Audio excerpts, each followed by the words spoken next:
क्या आप जानते हैं, एक समय ऐसा भी था जब 7 भाइयों ने अपनी ही बहन का मांस खा लिया था। और वो कोई साधारण घटना नहीं थी, उस पाप से ही जन्म हुआ था, काल और श्राप की सबसे भयानक परंपरा का। कौन थे वो भाई, कौन थी वो बहन, और क्यों देवता भी उस रात मौन रहे? चलिए जानते हैं वो रहस्य जो छिपा है पुराणों की सबसे अंधेरी कथा में। प्रारंभ, 7 भाई और स्वर्ग समान राज्य।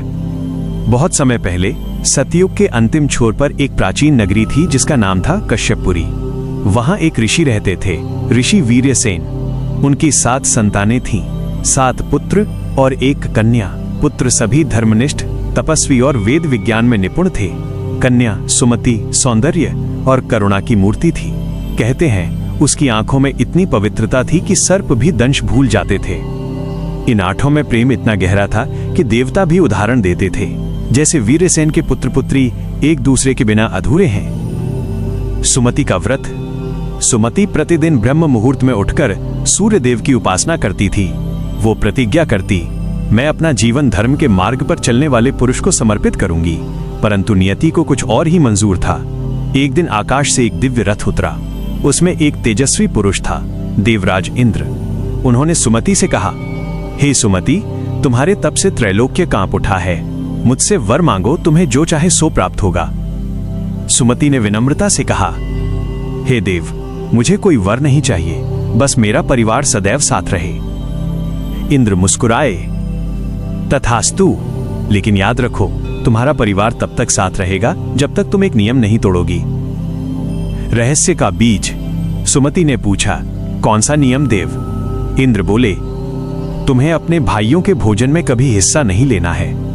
यदि तुमने उनका भोजन ग्रहण किया तो यही प्रेम घृणा में बदल जाएगा। उस दिन तुम्हारे अपने ही भाई तुम्हें पहचान नहीं पाएंगे। सुमति ने वचन दिया, मैं जीवन भर इस नियम का पालन करूंगी, परंतु भाग्य की डोर किसी के हाथ में नहीं होती। एक श्रापित संध्या। एक दिन भयंकर अकाल पड़ा। 7 भाई तपस्या करने चले गए कि इंद्र को प्रसन्न करे और वर्षा प्राप्त करे। सुमति अकेली रह गई। 3 दिन तक उसने कुछ नहीं खाया। चौथे दिन एक वृद्ध साधु आया और कहा, पुत्री, भूख आत्मा का शत्रु है, कुछ तो खा लो। उसने सुमति को भोजन दिया जो उसने जाने अनजाने अपने भाइयों के लिए बनाया था। सुमति ने सोचा, भाइयों के लिए ही तो बनाया है, एक कौर लेने से क्या होगा। पर जैसे ही उसने पहला ग्रास मुंह में रखा, इंद्र का वचन साकार हुआ। अचानक आकाश से एक गर्जना हुई, तुमने नियम तोड़ा सुमति, अब भाई तुम्हें पहचान नहीं पाएंगे। भाइयों की वापसी और विभ्रम। जब भाई लौटे तो सुमति प्रसन्न होकर उनके स्वागत में आई, लेकिन भाइयों की आंखों में अब प्रेम नहीं था, बल्कि एक अजीब घृणा और भ्रम था। उन्हें लगने लगा मानो उनके घर में कोई राक्षसी प्रवेश कर गई हो। सबसे बड़े भाई ने कहा, कौन है ये? हमारी बहन तो दिव्य थी, ये तो मांसभक्षी प्रेत लगती है। इंद्र का माया जाल प्रभावी था। भाइयों के मस्तिष्क पर पागलपन छा गया। भूख और भय ने मिलकर उन्हें असुर बना दिया। वो भयावह रात गहरी हुई।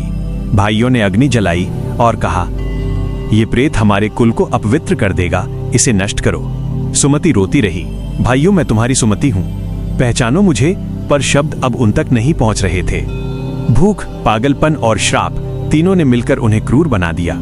उन्होंने अपनी ही बहन का वध कर दिया और पागलपन में उसका मांस खा लिया। इंद्र का प्रकट होना। वज्र की गर्जना के साथ आकाश फटा। इंद्र प्रकट हुए और बोले, हे मूर्खो, तुमने धर्म का उल्लंघन किया। जिस बहन की पवित्रता के कारण तुम्हें स्वर्ग तुल्य जीवन मिला, उसी को तुमने ग्रास बना लिया। 7 भाई रो पड़े, हे देव, हमें क्षमा करें, हम भ्रमित हो गए थे। इंद्र बोले, अब तुम्हारा कर्म तुम्हें नहीं छोड़ेगा। तुम 7 जन्म तक पशु योनि में रहोगे और हर जन्म में तुम भोजन के लिए अपने ही रक्त का पान करोगे। शाप का परिणाम। कहते हैं वही 7 भाई आगे चलकर काल भैरव के गण बने और सुमति की आत्मा महाकाली में विलीन हो गई। इसी घटना को सप्तभ्रातृ श्राप कथा कहा गया, जो अग्नि पुराण, कालिका पुराण और देवी भागवत के कुछ अंशों में प्रतीकात्मक रूप में मिलती है। यह कथा बताती है कि जब मस्तिष्क पर अज्ञान का अंधकार छा जाता है, तब प्रेम भी पाप बन जाता है, और जब आत्मा धर्म से भटकती है तो ईश्वर स्वयं मौन हो जाते हैं। कहानी यहीं खत्म नहीं होती, क्योंकि सुमति की आत्मा ने फिर जन्म लिया, अपने भाइयों से बदला लेने और उस श्राप को मुक्त करने के लिए। क्या वो अपने अगले जन्म में अपने भाइयों को पहचान पाई? क्या श्राप समाप्त हुआ या उसने नया युग शुरू किया? सुमति का पुनर्जन्म, जब मृत्यु ने न्याय मांगा। अगर आपको ये रहस्यमयी कथा पसंद आई तो दैविक यूनिवर्स ज्ञान चैनल को सब्सक्राइब करें, क्योंकि अगले भाग में खुलेंगे पुनर्जन्म, श्राप और मोक्ष के ऐसे रहस्य जो आपने कभी नहीं सुने होंगे। हर पाप का एक कारण होता है और हर कारण में छिपा होता है ईश्वर का न्याय। सुमति का पुनर्जन्म, जब मृत्यु ने न्याय मांगा। जिस बहन को अपने ही भाइयों ने खा लिया था वो फिर लौटी, लेकिन अब आंसुओं में नहीं बल्कि मृत्यु की देवी बनकर, जो केवल एक न्याय चाहती थी, धर्म का पुनर्संतुलन। क्या श्राप मिट सकता है जब उसे खुद देवता ने दिया हो? और क्या प्रेम पाप से बड़ा हो सकता है? जानिए वो कथा जो अग्नि पुराण और कालिका पुराण की गहराई में आज भी गूंजती है। मृत्यु के बाद की चेतना। जब सातों भाइयों ने सुमति का वध किया तो उस समय पूरा ब्रह्मांड एक क्षण को थम गया था।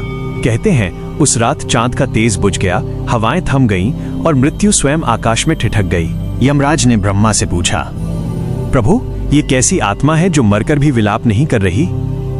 ब्रह्मा ने उत्तर दिया, ये वो आत्मा है जिसने प्रेम में अपना सब कुछ खो दिया लेकिन फिर भी द्वेष नहीं रखा। ये आत्मा अब न्याय का स्वरूप बनेगी। और उसी क्षण सुमति की आत्मा कालिका रूप में विलीन हो गई।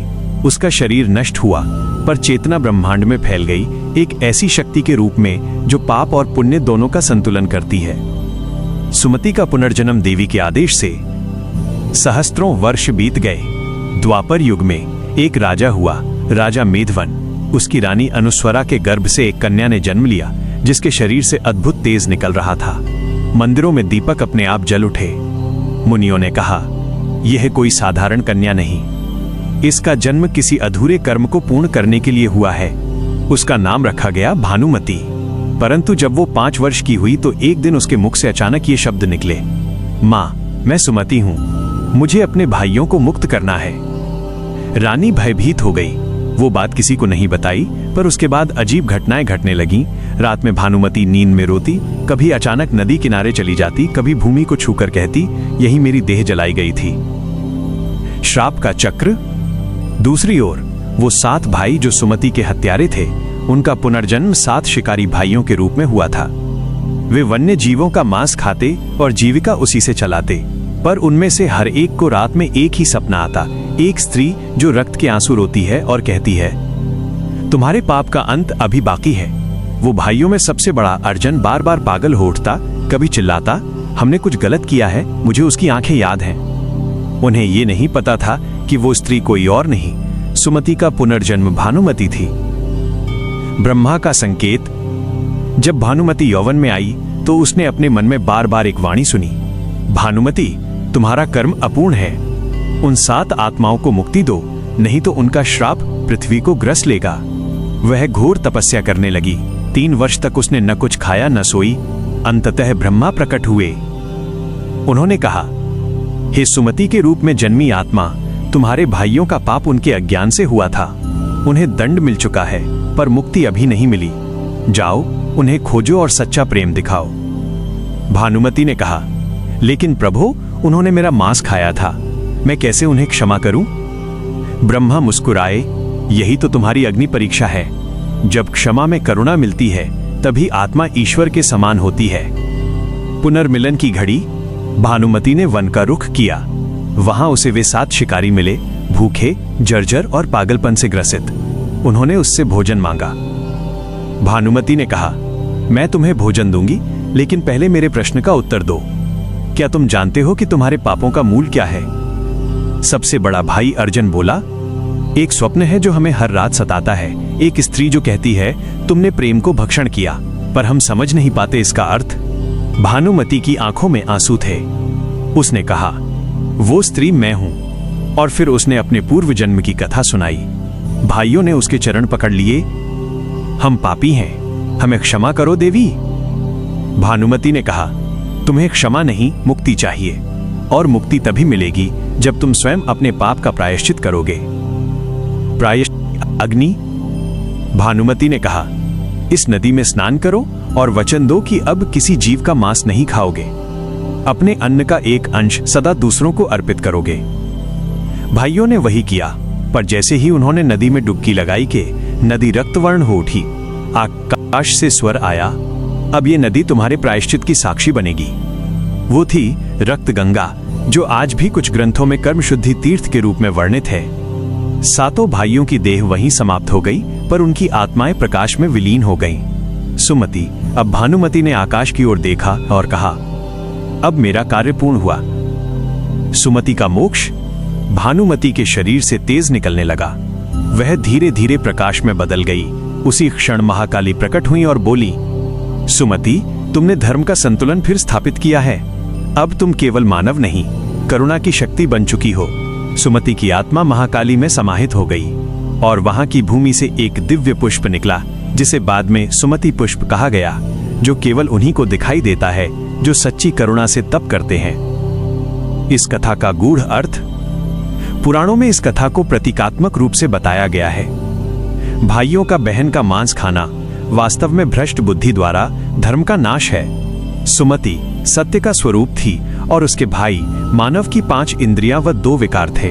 जब इंद्रियां अज्ञान से ग्रसित हो जाती हैं, तो वे सत्य सुमति को नष्ट कर देती हैं और उसी से जन्म लेता है अंधकार, श्राप और दुख।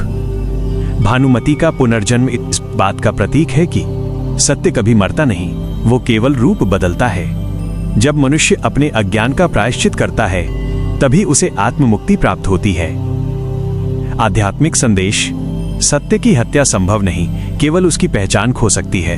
क्षमा ही मुक्ति का मार्ग है, चाहे अपराध कितना भी बड़ा क्यों न हो। श्राप भी कृपा बन सकता है जब उसमें पश्चाताप का दीपक जलता है।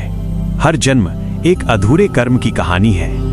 भानुमति ने अपने भाइयों को मुक्त किया, लेकिन उसकी आत्मा अब भी ब्रह्मांड में विचरती है। जहां भी कोई अपने ही प्रिय को द्वेष से नष्ट करता है, वहां उसकी चेतना उसे चेतावनी देती है। पर क्या ये कथा यहीं समाप्त होती है? नहीं, क्योंकि आप जानेंगे सुमति के तीसरे जन्म में क्या हुआ, जब उसने स्वयं मृत्यु को चुनौती दी। यह वो अध्याय है जहां धर्म और मृत्यु आमने सामने खड़े हुए। अगर इस रहस्यमयी कथा ने आपको सोचने पर मजबूर किया, तो दैविक यूनिवर्स ज्ञान चैनल को जरूर सब्सक्राइब करें। हम जानेंगे, क्या आत्मा वास्तव में पुनर्जन्म चुनती है या नियति उसे चलाती है? हर जन्म एक कर्म का प्रतिध्वनि है। सुनना सीखो, क्योंकि सत्य फुसफुसाता नहीं, चेतावनी देता है। सुमति का तीसरा जन्म, मृत्यु से संवाद। क्या कभी आत्मा ने मृत्यु को चुनौती दी है? कहते हैं सुमति वो बहन जिसे उसके भाइयों ने खा लिया था, फिर लौटी थी, लेकिन इस बार केवल न्याय के लिए नहीं, बल्कि मृत्यु से ये पूछने के लिए, क्या तू भी न्याय जानती है? आज हम जानेंगे उस रहस्य को जहां आत्मा ने पहली बार यमराज के निर्णय को ठुकराया। युगों के बाद पुनर्जन्म। द्वापर युग के अंत में जब कलयुग का आरंभ हुआ, तो पृथ्वी पर असंतुलन बढ़ने लगा। धर्म घट रहा था और अधर्म में छल बढ़ गया था। वहीं एक नगरी थी, सत्यलोक नगरी, जहां एक वृद्ध ऋषि रहते थे, ऋषि वत्स। उनकी पत्नी मित्रवती के गर्भ से एक कन्या का जन्म हुआ। उसका नाम रखा गया नियति। लेकिन इस बार उसकी जन्म के क्षण से ही अजीब घटनाएं होने लगी। जन्म के समय आकाश में काले बादल छा गए, देवताओं के मंदिरों में दीपक अपने आप बुझ गए और यमलोक में 1 घंटा अपने आप बज उठा। यमराज ने चिंतित होकर कहा, कौन जन्मा है जिसने मृत्यु के लोक को हिला दिया? ब्रह्मा ने उत्तर दिया, वो सुमति की आत्मा है जो तीसरी बार लौटी है, और इस बार उसका उद्देश्य है मृत्यु के नियम को प्रश्न करना। नियति एक अद्भुत बालिका थी। उसकी आंखों में किसी भी प्राणी का अतीत झलक जाता था। वह वृक्ष को देखकर कहती, तुम पहले किसी का घर थे, और नदी से कहती, तू बह नहीं रही, प्रायश्चित कर रही है। जब वो 8 वर्ष की हुई तो उसने माता से पूछा, माँ, क्या मृत्यु अन्याय करती है? मित्रवती चौंक गई, ये कैसा प्रश्न? नियति ने कहा, क्योंकि मैंने देखा है, मृत्यु केवल पापियों को नहीं, निर्दोषों को भी ले जाती है। क्या वो भी किसी के आदेश पर चलती है या अपनी इच्छा से? ऋषि वत्स को लगा कि ये साधारण बालिका नहीं है। उन्होंने ध्यान लगाया और जाना, ये वही आत्मा है जिसने 2 बार जन्म लेकर श्राप और मोक्ष दोनों को समझा है। अब ये मृत्यु से प्रश्न करने आई है। यमलोक का आह्वान। एक दिन नियति नदी किनारे ध्यान में बैठी थी। उसने अपनी चेतना को इतना शांत कर लिया कि प्राणवायु थम गई। अचानक एक गहरी आवाज आई, नियति, तुम्हारा ध्यान मृत्यु के द्वार तक पहुंच गया है। क्या तुम सचमुच मुझसे मिलना चाहती हो? नियति मुस्कुराई, हाँ, क्योंकि अब मैं जानना चाहती हूं, तू मेरे भीतर है या मैं तेरे भीतर। उस क्षण पृथ्वी कांपी, आकाश खुला और एक अद्भुत मार्ग बना, प्राण रेखा मार्ग। वह उसी मार्ग से यमलोक में पहुंची। यमराज अपने सिंहासन पर थे। उन्होंने पहली बार किसी जीवित आत्मा को अपने लोक में प्रवेश करते देखा। उन्होंने कहा, हे बालिके, तू कौन है जो बिना मरे यहां आ पहुंची? नियति ने उत्तर दिया, मैं वही हूं जिसने 2 बार मृत्यु को देखा, लेकिन अब तीसरी बार उसे समझना चाहती हूं। यमराज बोले, तो तू सुमति है, वो आत्मा जिसने करुणा को धर्म बना दिया। नियति ने कहा, हां, लेकिन अब मैं ये जानना चाहती हूं, तू हर बार निर्दोषों को क्यों ले जाता है? क्या मृत्यु भी न्याय से ऊपर है? यमराज कुछ क्षण मौन रहे, फिर बोले, नियति, मैं न्याय का दास हूं, स्वामी नहीं। मृत्यु वही करती है जो कर्म लिखते हैं। निर्दोष दिखने वाला भी अपने कर्मों का फल भोगता है। नियति ने प्रत्युत्तर दिया, लेकिन जब कोई बालक बिना पाप मरे, जब कोई संत तप में ही गिर पड़े? यमराज बोले, तब समझना, मृत्यु शरीर को ले जाती है, आत्मा को नहीं। मृत्यु केवल आवरण बदलती है, जैसे तू बदल चुकी है। नियति की चुनौती। नियति ने गंभीर स्वर में कहा, अगर मृत्यु न्याय संगत है तो मैं तेरे नियमों की परीक्षा लेना चाहती हूं। यमराज मुस्कुराए, किसी ने पहले ऐसा साहस नहीं किया, लेकिन तू सुमति है, तुझसे इनकार नहीं। उन्होंने कहा, मैं तुझे एक अवसर देता हूं। यदि तू किसी जीव के लिए मृत्यु रोक सके और उसका कर्म फलक न टूटे, तो तू सिद्ध कर देगी कि प्रेम मृत्यु से बड़ा है। नियति ने प्रण किया, मैं ये करूंगी। परीक्षा की शुरुआत। नियति पृथ्वी पर लौटी। पहली परीक्षा एक वृद्ध साधु की थी, जिसे सर्पदंश से मरना था। नियति ने ध्यान से देखा, सर्प उसके कर्मफल का दूत था। वह बोली, हे सर्प, रुक जा, यह साधु निष्पाप है। सर्प बोला, नहीं, पिछले जन्म में इसने एक वृक्ष काटा था जिसमें एक जीव मरा था। वही प्राण अब मेरे रूप में बदला ले रहा है। नियति ने कहा, यदि यह पश्चाताप कर चुका है तो क्या उसका कर्म अब भी उतना ही कठोर रहेगा? सर्प ने उत्तर दिया, कर्म केवल क्रिया नहीं, विचार भी है। अगर उसका विचार बदल गया तो मैं भी शांत हो जाऊंगा। साधु ने आंसू बहाए, हे सर्प, मुझे क्षमा कर। और उसी क्षण सर्प का विष शांत हो गया। वह नियति के चरणों में झुक गया। यमराज का स्वर गूंजा, तूने पहली परीक्षा पार कर ली। दूसरी परीक्षा, प्रेम और मृत्यु। अब एक राजा था जो अपनी रानी से अत्यंत प्रेम करता था। रानी प्रसव के समय मरने वाली थी। नियति ने वहां पहुंचकर मृत्यु से कहा, रुक जा, यह स्त्री धर्मपरायण है। मृत्यु बोली, लेकिन इसके गर्भ में वही आत्मा है जो उसके पिछले जन्म के पापों का परिणाम है।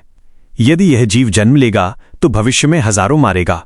नियति के मन में द्वंद्व था, अगर मैं इसे बचाऊं तो भविष्य में विनाश होगा, अगर न बचाऊं तो निर्दोष मर जाएगी। वो ध्यान में गई और बोली, हे ईश्वर, मुझे न्याय नहीं, संतुलन दिखा। अचानक आकाश से आवाज आई, कभी कभी मृत्यु ही जीवन को बचाती है। हर मृत्यु बुरी नहीं, जैसे हर जन्म अच्छा नहीं। नियति ने आंसू भरे नेत्रों से कहा, तो अब मैं समझी, मृत्यु भी एक उपहार है जब वो धर्म के लिए हो। वो रानी के पास गई, उसका हाथ पकड़ा और कहा, तू अपनी आत्मा उस बालक को दे दे ताकि उसका पाप जन्म से पहले ही शुद्ध हो जाए। रानी मुस्कुराई और कहा, तथास्तु। दोनों ने देह त्याग दी और उसी क्षण आकाश में पुष्प वर्षा हुई। यमराज बोले, तूने दूसरी परीक्षा भी पूर्ण की। अंतिम परीक्षा, स्वयं की मृत्यु। यमराज बोले, अब तीसरी और अंतिम परीक्षा, तू अपने ही जीवन की मृत्यु को रोक सकेगी? नियति शांत हुई। उसने ध्यान लगाया और देखा कि उसके जीवन का समय समाप्त हो चुका है।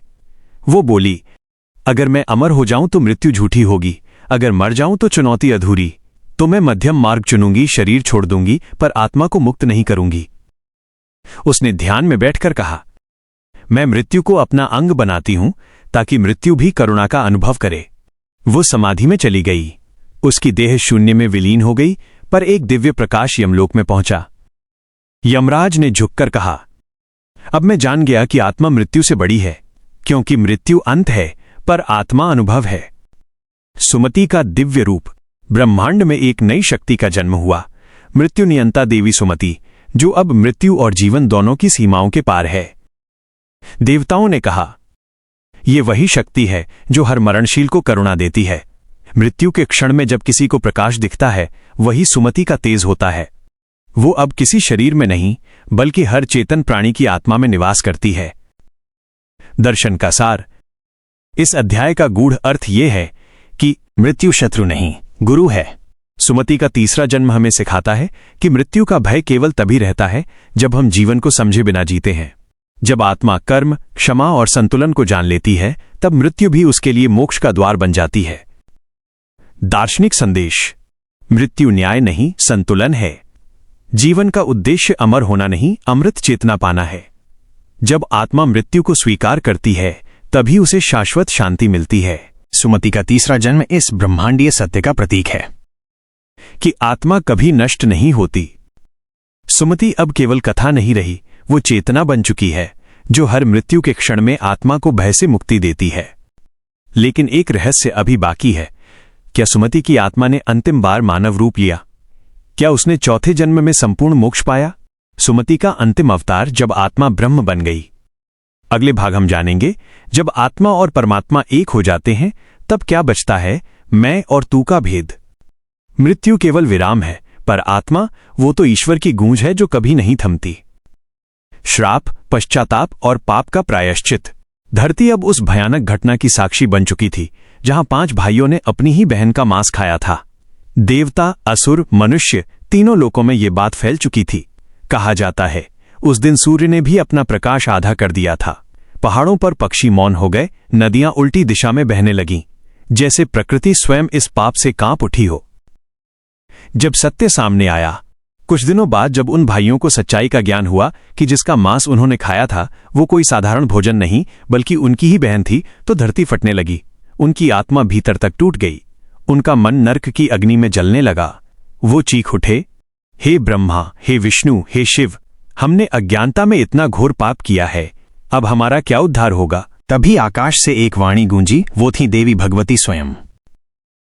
देवी की वाणी, हे पापी पुत्रों, तुमने जो किया है वो केवल तुम्हारा नहीं, समस्त मानव जाति के अहंकार का प्रतीक है। तुम्हारे माध्यम से संसार को ये सिखाना था कि जब मनुष्य भूख, लालच और अज्ञान में डूब जाता है तो वो अपने ही रक्त का स्वाद चखने लगता है। देवी की आवाज ऐसी थी मानो बिजली बादलों को चीर रही हो। उन्होंने कहा, अब तुम्हारा उद्धार केवल पश्चाताप और त्याग से ही होगा।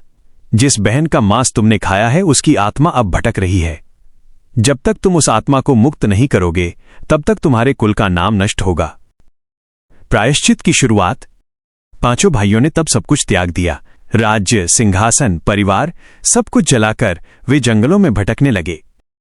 एक भाई ने कहा, हमारा शरीर अब केवल पाप का पात्र है, इसे तपस्या से ही जलाया जा सकता है। दूसरे ने कहा, हमारा रक्त उस मांस से दूषित हो चुका है, हम अब किसी जीव का आहार नहीं करेंगे। तीसरे ने प्रतिज्ञा ली, हम भूमि पर सोएंगे, अग्नि में तपेंगे और गंगा में स्नान करेंगे। चौथे ने कहा, मैं प्रलय तक मौन रहूंगा। और 5वां भाई सबसे बड़ा बोला, मैं तब तक श्वास लूंगा जब तक अपनी बहन की आत्मा को मुक्त नहीं कर दूं। भूतनी बहन की आत्मा। उनकी बहन की आत्मा एक भूतनी के रूप में प्रकट हुई। वो हर रात उन्हें दिखाई देती, कभी रोती, कभी हंसती, कभी कहती, भाइयों, तुमने मुझे मारा नहीं, तुमने अपने अंतर की करुणा को खाया है। अब मुझे मोक्ष नहीं, शांति चाहिए। एक रात सबसे बड़े भाई ने पूछा, बहन, तुझे मुक्ति कैसे मिलेगी? वो बोली, जहां तुमने मेरा मांस खाया था वहां एक शिवलिंग प्रकट हुआ है। जब तुम 5 मिलकर उस शिवलिंग की आराधना करोगे और अपना रक्त उस पर चढ़ाओगे, तभी मेरा पाप धुल जाएगा। शिवलिंग का प्रकट होना। उन्होंने उस स्थान की खोज की जहां उन्होंने वो भयानक कृत्य किया था। वो भूमि अब रक्त से नहीं बल्कि गंधक और राख से भरी थी।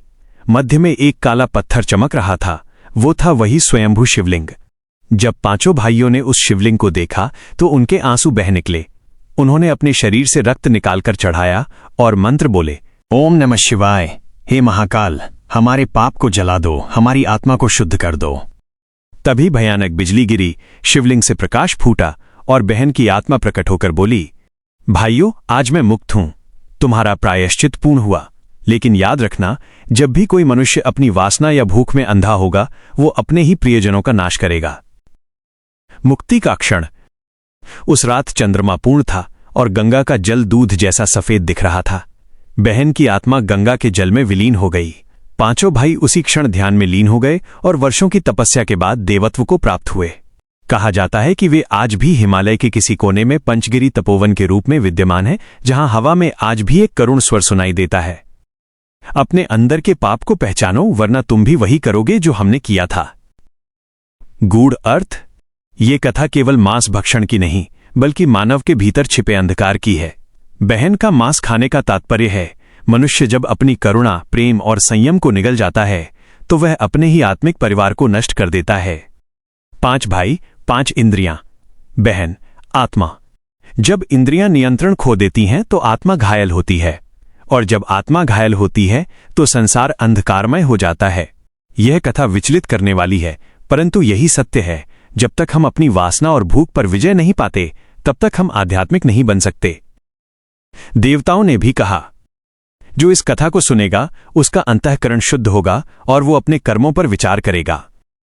अगर आपको यह कथा झकझोर गई हो तो इसे आत्मचिंतन के रूप में ग्रहण करें। टिप्पणी में लिखिए, मैं अपनी आत्मा को जागृत करूंगा। और अगला भाग मत भूलिए, जहां हम जानेंगे कि इन 5 भाइयों की आत्माएं कैसे कालपुरुष के रूप में अमर हुईं।